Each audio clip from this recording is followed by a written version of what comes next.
नाज़रीन तव्हांखे मौसम जे हवाले खां वाक़ुफ़ु कंदा हलूं त अॼु सूमर जे ॾींहुं सखर, लाड़काणो, नवाबशाह, कराची, हैदराबाद ऐं मीरपुर ख़ासि डिवीज़न जे मुख़्तलिफ़ इलाइक़नि में बरसाति जो इम्कानु आहे। उन हवाले सां असां राबितो कयो आहे मौसम बाबति तजिया निगार सहाफ़ी ग़ुलाम हुसैन ख़ासकेली सां। जी ग़ुलाम हुसैन, मौसम बाबति अव्हां वटि छा अपडेट आहे?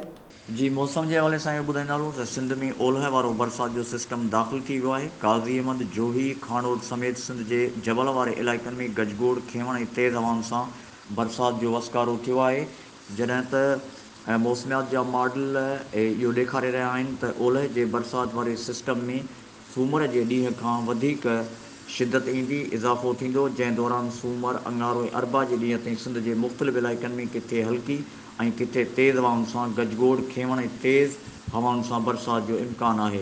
मुख़्तलिफ़ इलाइक़नि में ॻड़े सां बरसाति जो वसकारो थियण जो इम्कानु मौजूदु आहे। सिंध जे सखर डिवीज़न, लाड़काणो डिवीज़न, शहीद बेनज़ीराबाद, नवाबशाह डिवीज़न जे काफ़ी इलाइक़नि में गजगोड़, खेवण ऐं तेज़ हवाउनि सां बरसाति जो वसकारो थींदो, जॾहिं त हैदराबाद डिवीज़न, कराची डिवीज़न ऐं मीरपुर ख़ासि डिवीज़न जे बि मुख़्तलिफ़ इलाइक़नि में गजगोड़, खेवण सां बरसाति जो इम्कानु मौजूदु आहे। किथे हल्की बरसाति, किथे फुड़ ऐं किथे विचोले दर्जे जी बरसाति पवण जो इम्कानु आहे।